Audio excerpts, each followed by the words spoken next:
Explorers, welcome back to the Starfield Lorecast. This is your host, Tom, or Robots. I'm here with Dave Chaffins, who is getting it down, man. Yeah, you said you wanted high energy, but I've decided that this music that we play before we start the podcast, it needs to be like a little like dance where we like press buttons in a starship.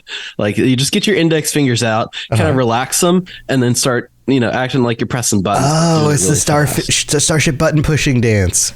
Yes, yeah. Yeah, it's in that trend of like the I'm taking a shower dance or the I'm flying a plane dance, right? Right. Yeah. I like it. I'm going to use that next time I'm at a wedding.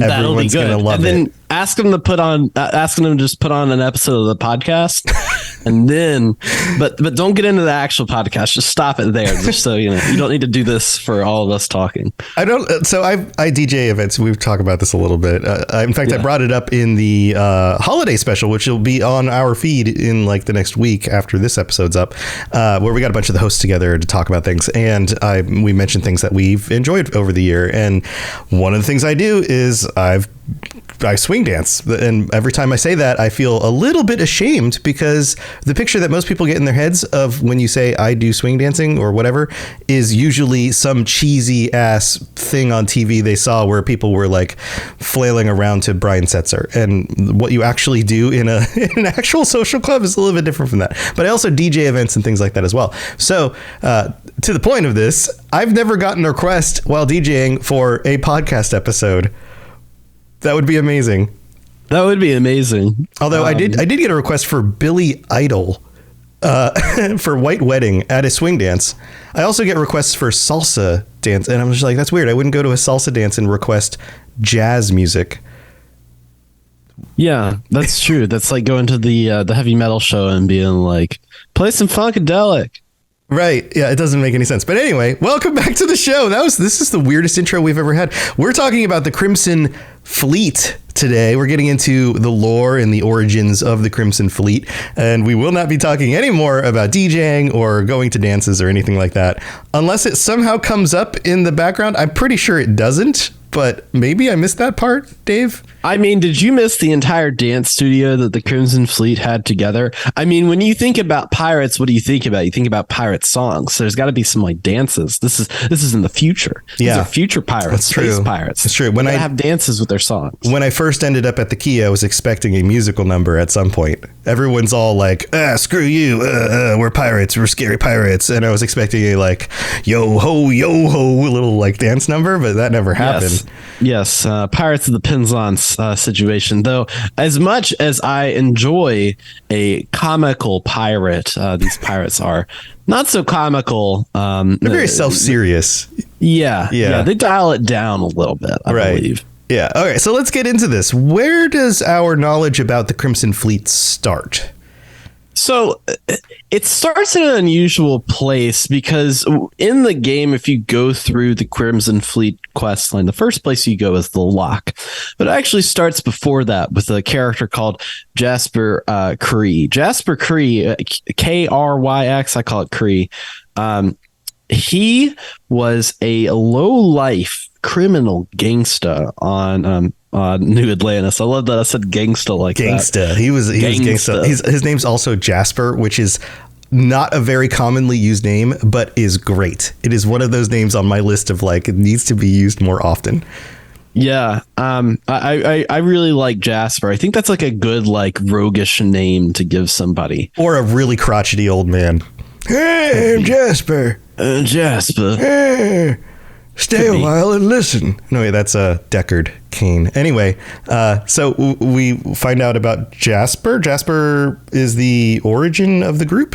Yeah, because he was actually recruited by a group called the Crimson Scar, which was a mercenary group that kind of based himself out of New Atlantis. He was recruited into that group based on some of his nefarious deeds where, you get famous enough in the underground levels of the black market, and people are just wanting you. You're like a free agent ready to be signed. I hear he was stealing a lot of puppies and made a name for himself. Yeah, don't quote us on that, but that's totally what happened. That's my headcanon, at least. I like it. So he ended up joining the group and pretty soon conquered the group, became the leader and killed the previous leader. As he and do. hung his body for all to see in the well on New Atlantis. Mm-hmm. So if I went down to the well, like I guess this was like 50 years ago or what have you, and I saw a body hanging up, I'd be like, whoa, this isn't my whitewash settlement situation. There's some like shady stuff going on here. You know what I mean? Shady stuff going on here. Also, I need to put a side note. I brought up puppies. It is well known that there are no domesticated animals anywhere in this game. So don't write us and be like, well, actually, he couldn't have stolen the puppies. But maybe he did. Maybe that's why they don't exist anymore. Maybe he murdered all the puppies, and that's why he's such a terrible person. In concept art, they showed cats. They did. And people were like, oh, maybe we get to have cats. Maybe we'll see cats running around. And nope, no, not at all. This is my largest complaint. This is the major send off that I'm gonna put it in like one of those manila folders and send it to him and be like, more cats, please. More cats. That's pretty much exactly what my daughter wants 100% of the time. The side note is more cats, please, because of the neighborhood cats. So, I mean, I feel like that this is a common request. Anyways, outside of the cats of feline nature, this criminal cat was so popular that he actually got arrested by the United Colonies police force and was sentenced to life in prison aboard their special facility known as the Lock. Yeah, so this wasn't like, hey, we're just sending you to the local jail cell. This was like, we're shipping you off to another planet, a freezing location that nobody wants to live, and we're going to make you live with a bunch of criminals under lock and key. There's some fun wordplay going on there. Yeah, but this seems like it was like the first super prison that they designed. The Lock itself was supposed to be this like maximum security kind of place where all of the worst go to, because not only is it was supposed to be maximum security, all of the different amenities that they had with the prison for securing the prisoners, it was also on a really crappy planet. Just a cold as all get out, just constant blizzards, so that when you walk outside, if you weren't clothed or you weren't like in some sort of like suit for protecting against, all that chilliness, you were pretty much dead. Yeah, the planet's name is Suvorov, which I don't think it's a coincidence that it has a Russian sounding name, like that feeling of like the cold Russian winter. Everybody's heard of the cold Russian winter and how cold it can get, and that might be part of what we're supposed to be imagining here when we think about that planet. Yeah, I'm thinking about like gulags. I'm thinking about like I think about the Thing a lot, like that Arctic facility that they go to. I think it's in Antarctica or Arctica. I don't know. I don't remember, but yeah. Anyways, yeah. I think about that facility a lot when I was in the Lock, of like, oh, there's gonna be some weird aliens in here. There's gonna be something going down in here. Or like Stranger Things. In Stranger Things, they've got that whole last season has in the gulag. Yeah. This frozen gulag. So that kind of picture that.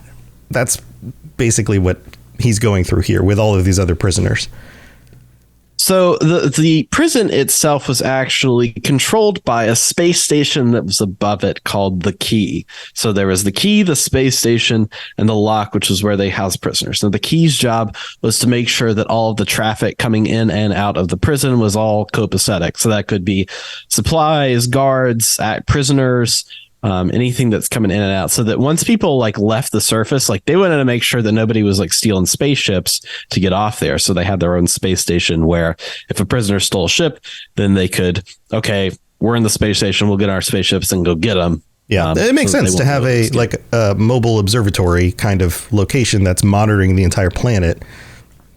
So it seems like a smart idea, but I guess it didn't work out great. It did not, because like a lot of prisons in our current situation that we're in here in America and beyond, it was not well funded with either resources or personnel. The amount of prisoners that they had did not meet the amount of resources that they needed to maintain order. Right. Too many prisoners, not enough guards and security and all of that. Right. Not enough weapons, not enough anything. So they had a tough time coming up with how to contain the prisoners, but also like run the prison. Not even just contain it, but also run it. And one of the issues that I think was funny that they came up with was it was cold in the prison and they were trying to figure out how to get more heat in there.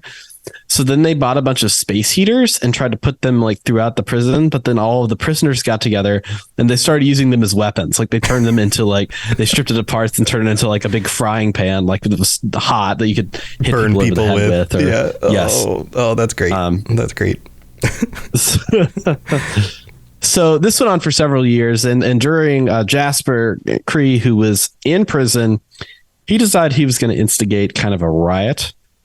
And this riot, where he got together with his accomplices, took over the lock. And then from there, they were able to get in ships, fly to the key, and take that over as well. I think this part is really cool because it's very bold. It's not just, hey, let's take out the guards, let's steal any of the ships we can find, and let's get out of here. It was so bold that they decided, okay, we're not only taking over this place, we're going to take over the key as well. We're going to kill everybody, and then this is our new base. Like that is quite the flex of like, well, you can't do anything. We're not going to run away from you. You're going to know exactly where we are because we're taking over this facility for ourselves. Right. So I can see why he was respected for that among the other prisoners. Right. Oh yeah. So he manages to do this, and it seems like a lot of the accomplices that he's had, like, we're sticking with him, and we're like, hey man, you managed to do this, so we're going to stay with you.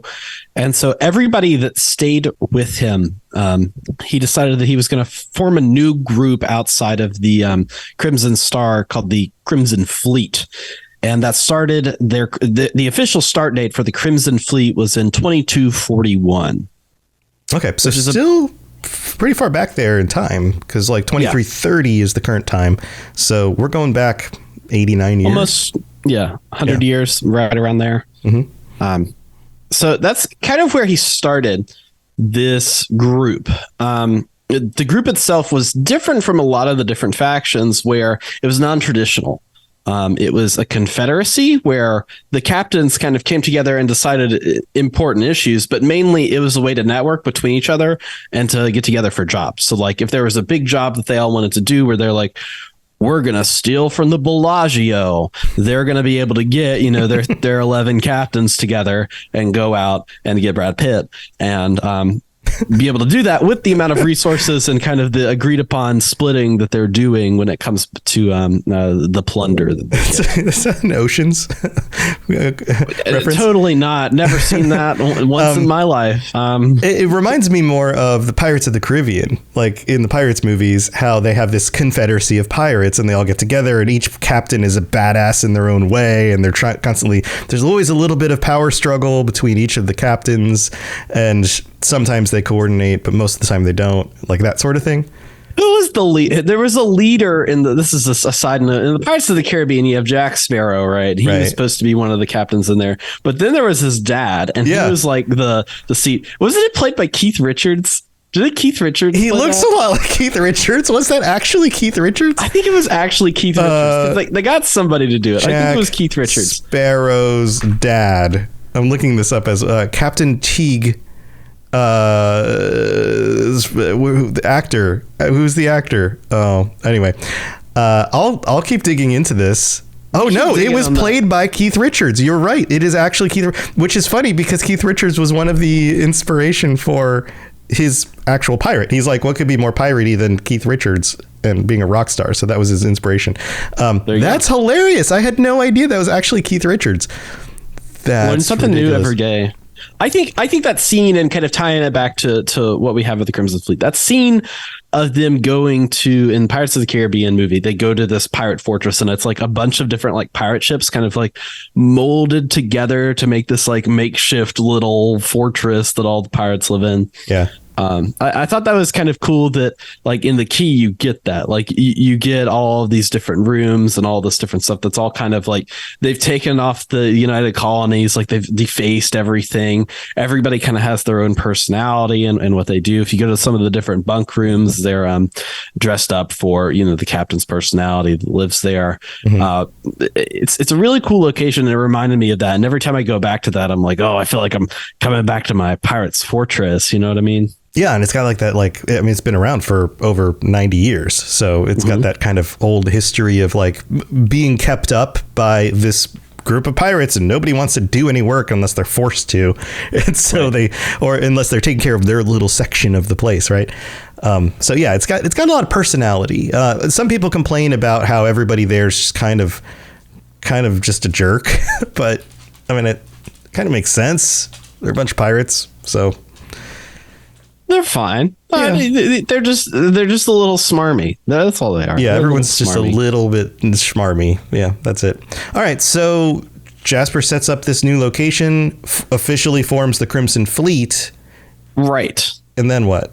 And then he goes off on a grand adventure to I would say it would be like Treasure Island. Like he's looking for the now everybody, we can talk about One Piece because now it's a Netflix series and everybody can understand those references. Like he's looking for the grand treasure, the one to end them all.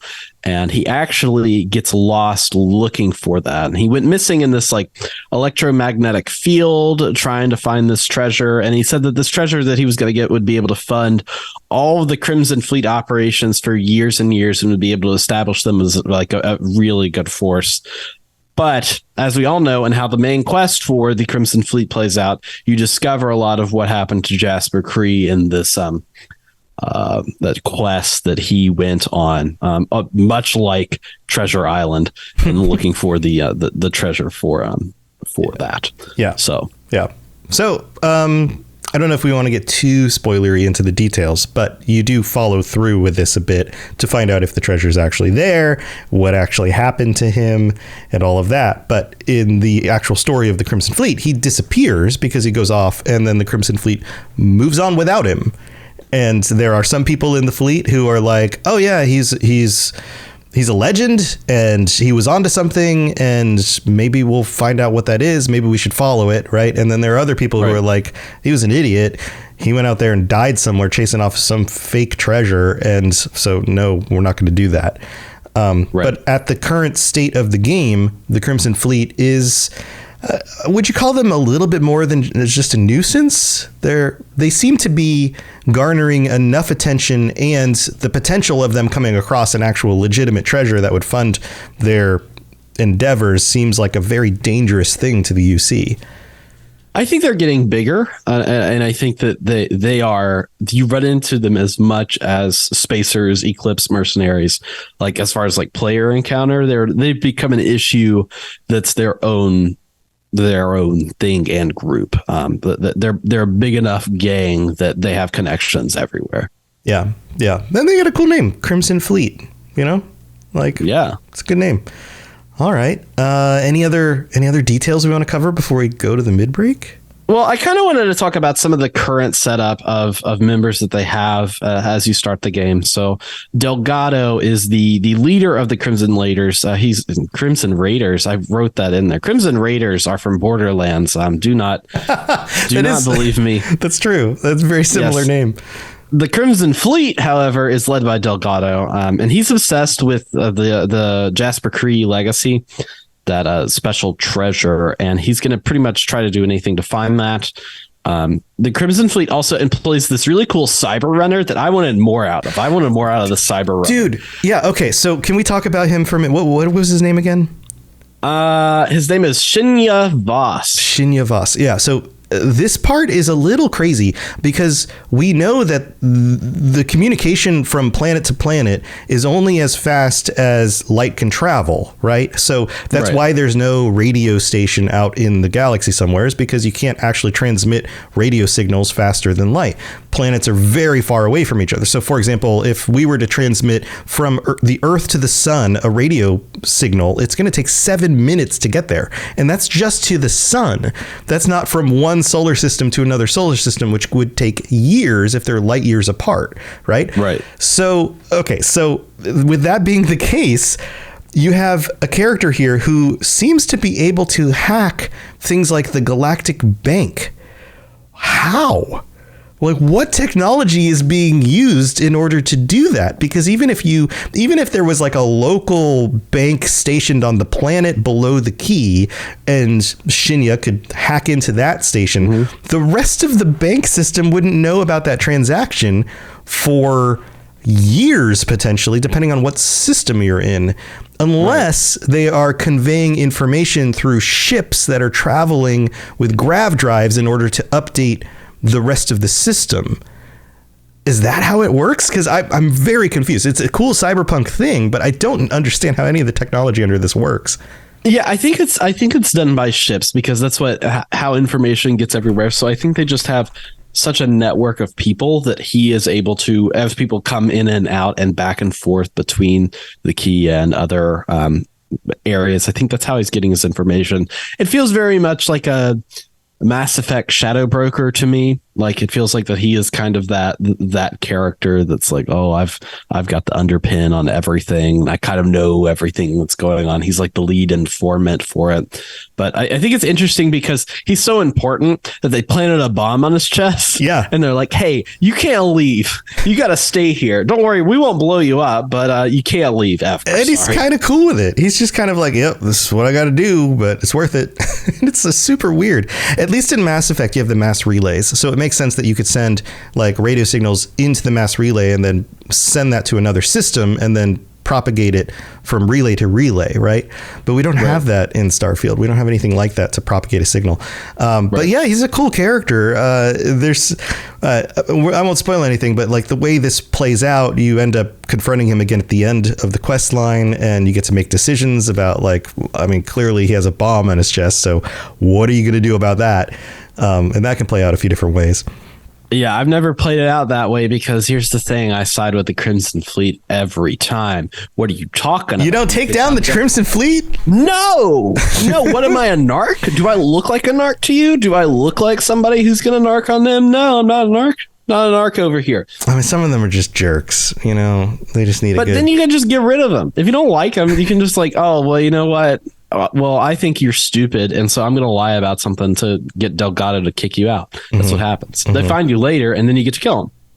Perfect. Yeah. All right. So what other characters are there you wanted to cover? There's other characters like Alder Kim, Jasmine Duran, Nave Mora, that you'll meet in the quest line that are their own captains, that have their own ships that kind of manage their own duties, but they all seem to work together. It feels a lot like the Thieves Guild, particularly in Oblivion. Like that's what it feels like to me, of this guild of people that all are a part of it, but you don't necessarily know that they're a captain until later on. It feels like Alder Kemp, you just think he's an informant, but he's his own captain. He's his own person for it. And that's kind of the same way with the Thieves Guild in Oblivion. Like, you don't know who you're talking to is exactly the Thieves Guild, but you know they're related somehow. But then as you go through the quest and you go through all the stuff, you kind of realize, oh, I'm talking to all the major power players here that are setting everything up. Yeah. They're just keeping a low profile. Right. They just happen to be hanging out at the bar, but I didn't realize that they were as important as they were.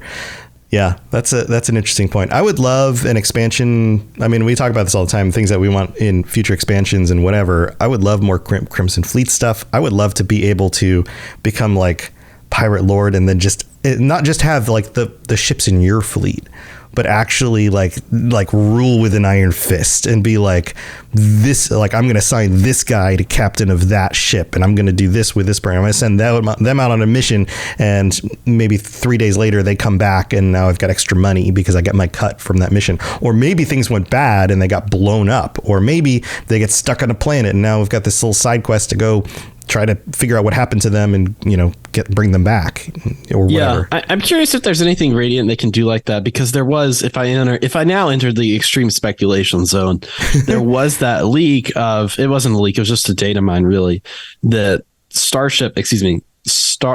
star station, satellite station, space base, Something. all of the something like that, whatever you call them. Sure. You can make them. Like there's like some of the architecture there to be able to make those, and that's why when you target them, they have a level. Yeah. So it's kind of like rumored that might be in a future update. So I wonder if that comes with like, okay, I'm gonna make a dockyard, so I'm gonna be building ships, or I'm gonna make like a pirate base, and I'm gonna manage my fleet from that base, and I'm gonna have ships coming in and out that I assign. Like I think that could be an interesting way of tying that in, so that you could kind of do some, you could do some of the, I'm gonna make it a trade outpost, or no, I'm gonna make it a den of absolute scum and villainy. Yeah, kind of like the automaton update for Fallout 4, where it's like we had robots and even robot companions, but all of a sudden now we can do a whole lot more with them. So something like that could be a lot of fun. All right. There's also a rumor of something else that they've kind of rumored might be adding to the game pretty soon, but we're going to talk about that after the mid break. Let's go thank our patrons and we'll be right back.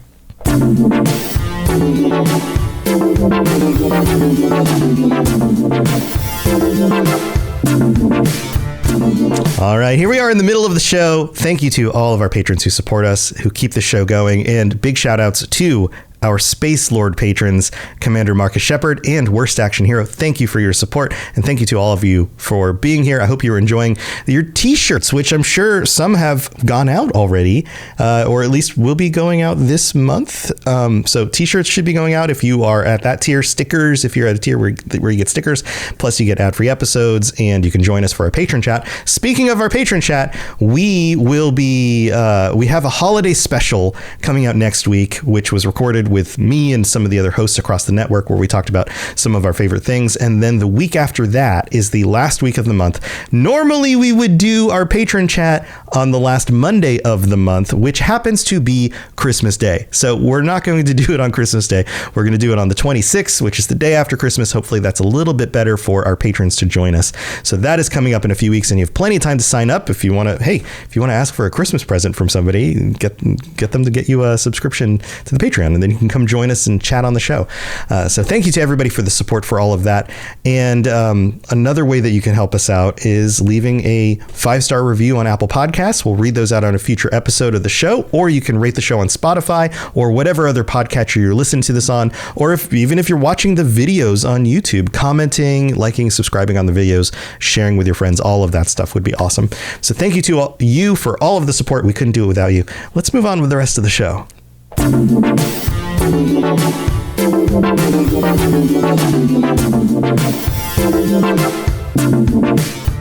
All right, Dave's dancing again. Dave, so that's the background on the Crimson Fleet. That's what we know so far. That's about as right. I'm sure there are other things they can add in the future about other pirate captains and other historical things that happened sometime in the last 89 years since Jasper's whole thing with the key and the lock.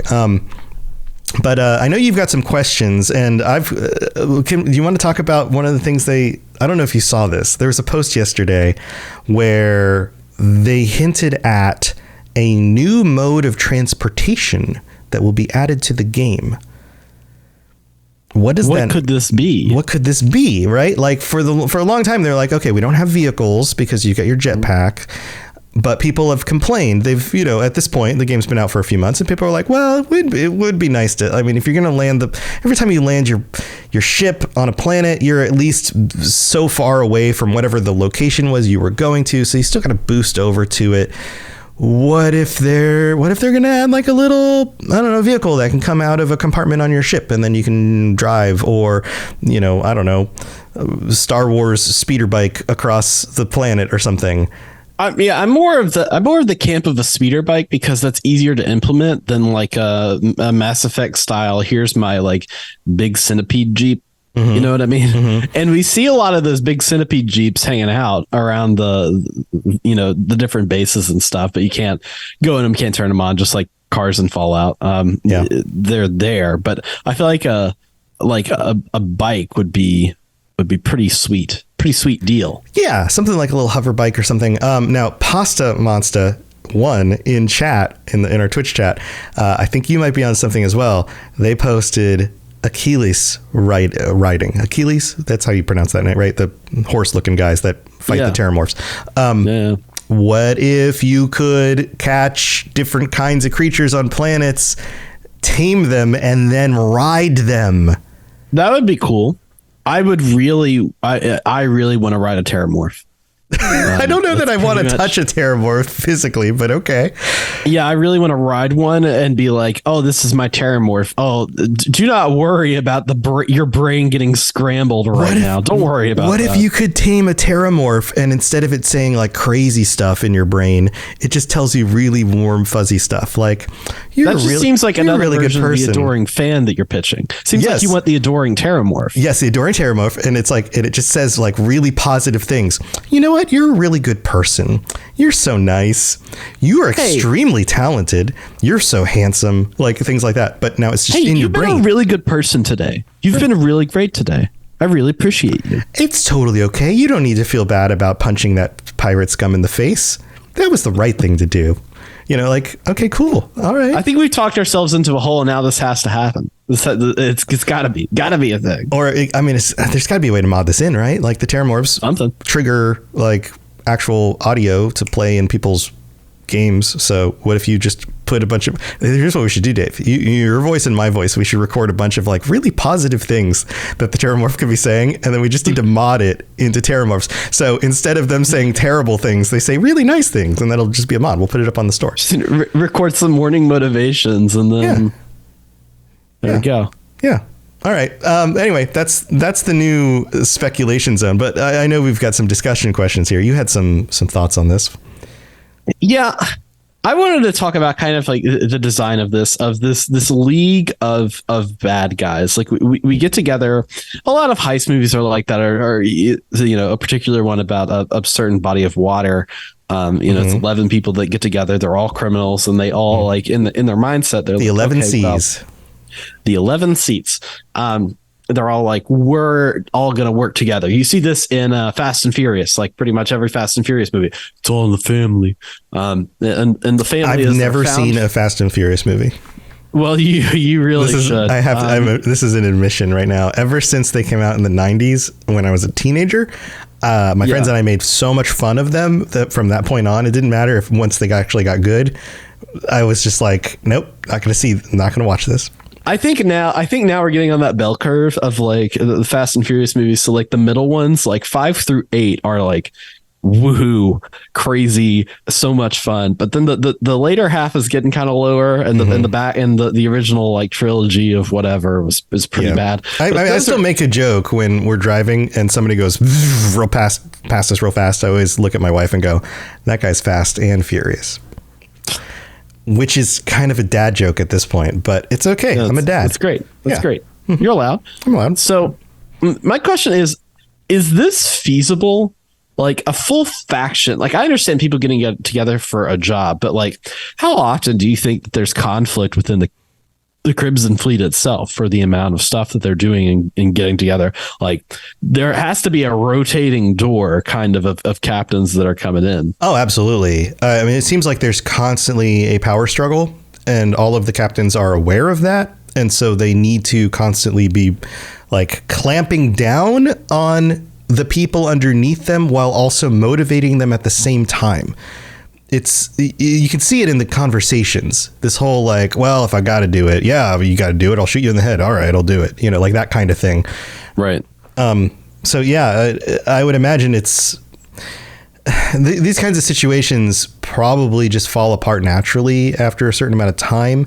It takes somebody with a really, really strong iron fist or somebody who is extremely charismatic and, holding something over everyone else to kind of keep them in line, because everyone's just motivated by their own selfish wants. There's no greater anything beyond that for most of the people who are here. Right. But the thing about the one rule that they seem to have is that the Crimson Fleet, the only way that you leave the Crimson Fleet is in a body bag. Right. That seems to be the common theme. Right. And we find that to not always be true throughout the storylines, right? Like we meet people who got out and are desperate to stay out.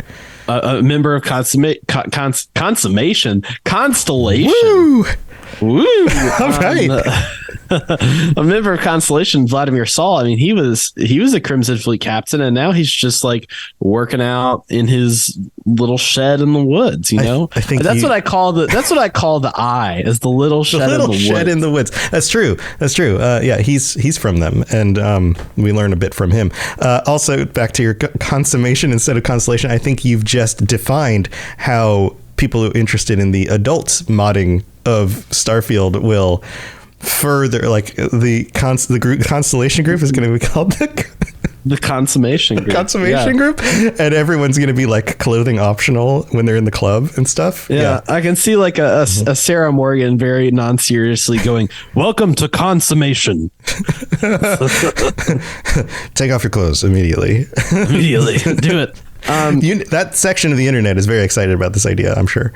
Woohoo. Speaking of getting kind of bad with yourself, I want to kind of talk about, are the Crimson Fleet, I about said Raiders again, are the Crimson Fleet bad guys?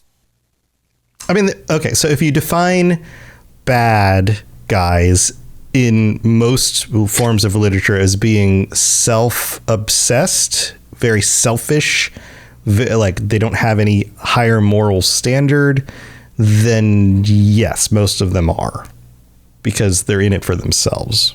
Do you have a different take on that? I don't necessarily think that they are bad guys. So, okay, so let's talk like D&D grid, right? You've got like good and evil, you have lawful and chaotic. Where's the Crimson Fleet on that grid? I think they're chaotic neutral. Yeah, I don't know that they're evil so much as they are chaotic neutral. I think you're right. So they're pretty much just like space libertarians. Like they have the same kind of economic policies that a lot of the Freestar Collective does, and they want to trade. They want to set up like different economic routes for what's going on, but they also they're going out there and they're holding up people, and they're stealing stuff from people. But it seems like that their attacks are focused more on like the United Colonies, like on almost as kind of a Robin Hood group that's out there trying to, like, their main targets are UC banks, UC installations. They have a lot of animosity towards the UC, and so it's almost that like they fall in this kind of gray area of being, just your normal run of the mill. I'm a bandit. I'm going to steal from you because I can, but also this like fight the man power that they have. Yeah. I totally see what you're saying. So like the spacers are the ones who are attacking like homesteaders in their homes and taking from the common people. That's way more chaotic evil compared to the Crimson Fleet, which what you're saying is they're not going after the homesteaders. They don't care. Right. They don't want to mess with regular people. They want to get what they believe is theirs from a system that's unfair on some level. Now, some of them because are more towards that than others. All of them hold this animosity from their history of, the people before them being imprisoned by the UC. Like, they're all built off the backs of UC technology and the UC system. And so what I think that their inspiration, their vision, their character is to fight against that power that the UC have. And I think that's why it's so connected to the UC quest line of doing a system defense with the vigilance and everything that they have going on that ship, and the Crimson Raiders on the other side. Like, they're focused on, if you do every single mission for them, they're not stealing from like little people. Right. Like, they are stealing stuff from super rich, like big money score. They're not going out and stealing the poor people. They are Robin Hood. You're going on a cruise ship and stealing like the Medal of Honor for richest person to provide some history about Earth, like some bullshit award that people have come up with that they're going to steal. Right. And the sense is that these rich people are as disaffected as they are from the common man. Like this, and it's true. I mean, this is like, they've done studies on this. The wealthier you get, the more you disconnect from everybody else around you, the less empathetic you are to the common person. So yeah, in that sense, it's almost like they are a natural response to a system that doesn't work well. Like the corrosive effects of the UC, the fact that the UC and many of these systems favor the wealthy. They support the wealthy. They make it harder in some regards for the common people. The common people often have to scrape by, or they have to do certain things in order to gain citizenship. And life for them is different from the people who are at the top. And so you naturally have some sort of response to that, and that becomes the Crimson Fleet. And so to me, if you're talking about, if there's a group that wants to be outside the UC, they can just go to the Freestar Collective. Well, the Freestar Collective has their own rules. And if you think about how the Freestar Collective started, they had to have some sort of finance option to have all the resources that they do. So they pretty much already had to be rich that wanted to go do their own thing in a different place. Mm-hmm. And then they were able to form something. The rest of the people that are living in the galaxy are just like a bunch of homesteaders that really just have like a cabin and maybe a satellite where they meet up once a month to talk about, how's your crop doing? My crop's great. Like there's not a lot of wealth out there for the people who aren't already wealthy. Yeah. So like, a Ron Hope character, somebody that's leading the Freestar Collective, the dude's super rich. Guy's played by Wes Johnson. He's rich in voice. He's rich in voice.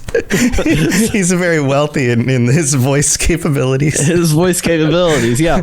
So you have that system, and so there has to be kind of a way for people that are already kind of like put down by the UC are not going to be able to go to the Freestar Collective. They're not going to be able to escape from any of that stuff because they just don't have the resources. Which I feel like I'm coming to this point in the lore, and this is the overarching theme. We're kind of in the serialized podcast, but here's the overarching theme of the first season.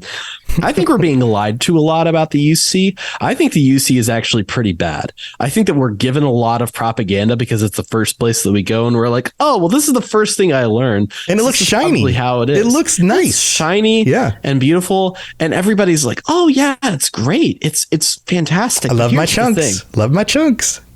No. Conspiracy theorist in me says that these are the true empire of the galaxy. I think that they are the people that are here to enslave and control. And that's why they have all the mineral rights from all of the conflicts that they have as they're trying to generate all that wealth because they want to keep that wealth. Yeah. And justification for not killing the people who they thought who they agreed to kill off and like all of that stuff. But like we talked about this previously as well, the people at the top of the Freestar are just as culpable. They're just as corrupt because they are these wealthy, land barons would be the Old West term, right? But like wealthy corporation owners and, CEOs and company owners and things like this. So both of them are not perfect.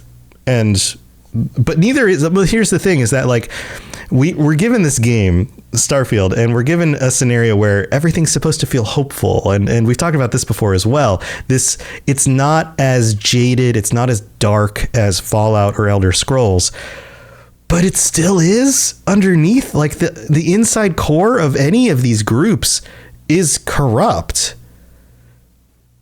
Yeah, I'm looking for the Manchurian candidate that's also like, a master of using the voice on Skyrim. Like I'm looking for I'm looking for holes in the UC because I think that they are probably the faction that is benefiting the most from, I'm the Bernie Sanders of Starfield. Like they are the 1% and the other 99% we're out here just thriving in the galaxy. Now I want a Bernie Sanders companion. Can somebody mod that into the game? I just want Bernie Sanders following around. I want him every time we're at anywhere with a chair. I want him to sit down. Sit down in his coat with his mittens and just like staying warm. And then when I get up, he talks in his accent, which I can't do. And he's just like, oh, where you think you're going?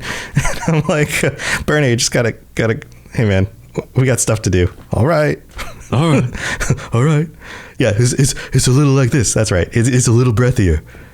Yeah. So my theory is that, as far as body count and the amount of stuff and the amount of people that are oppressed, I think that Crimson Fleet is just as like on the moral scale, the same as the UC, honestly. Yeah. Like when we talk about body counts, when we talk about the amount of people that they've disenfranchised, stolen from, right. The UC just made it legal by their laws. Right. Yeah. The UC creates all these laws that everyone else has to follow except for the people in power. And the Crimson Fleet is like, screw that. Did you join the military? No. Well, guess what? You're not a freaking citizen, so we can take whatever we want from you. Right. Yeah. And the Crimson Fleet's like, screw that. You know, everybody has their rights, but you still gotta contribute.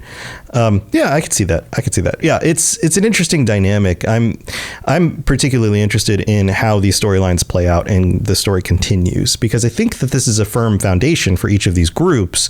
Where it goes from here, I mean, it could as a content creator, somebody who's thought about a lot of this stuff for a while, you could swing it in so many directions for future games and where it goes. So for DLC and stuff like that. So, yeah, solid points, Dave.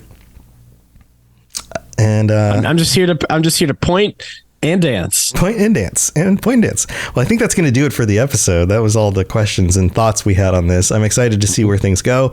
And hey, we're taking next week off. We're going to have a little holiday break.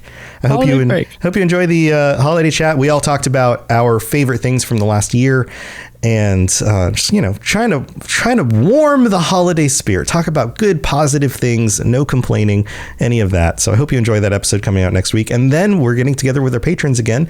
And so there's plenty of time to join us still for that if you're interested. And Dave, I hope you have a wonderful rest of your week. You got anything else going on you want to share? Yeah. The second season of our Fallout 2D20 campaign on Rad Rolls starts today as you're listening to it. If you're watching live, it starts tomorrow. But if you're listening on podcast services, it starts today. You can find it at Rad Rolls. It's a brand new campaign, so you don't have to know anything about the previous episodes, characters, whatever. It's set in an area called the Stormlands, which is in the middle of Kansas, where like a bunch of tornadoes and blizzards and every kind of terrible weather, acid rain, fire rain, I've seen fire and rain, James Taylor, is happening. Okay. So go listen to that. It's a lot of fun. It's a really exciting first episode, and I hope that you'll give it a try and find it. It's Rad Rolls on all them services. Rad Rolls, wherever you listen to this, you can listen to that also. And you can also listen to my other shows if you want more Fallout lore or Elder Scrolls lore or Lord of the Rings lore or Mass Effect lore. If you're into any of those things, I do those shows. And there's lots of other shows on the network. There's shows that I used to do that were handed off to other hosts. Lots of cool content. So robotsradio.net for all of that. Thanks for joining us. And chat, thank you for being here. I love seeing all the conversation and all of the comments in the chat while we do these episodes. We'll be back in 2 weeks on a Wednesday night for our patron chat. So join us then, and I hope you have a wonderful holiday. We'll see you next time. Bye, everybody.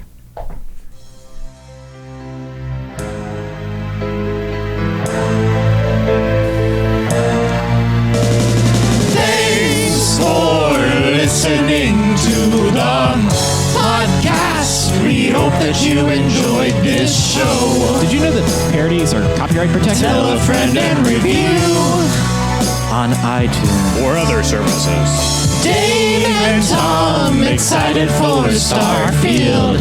Let's all speculate and wear no shoes. Hey, why aren't we wearing any shoes? Because shoes rhymes with iTunes, and that's the best I could think of.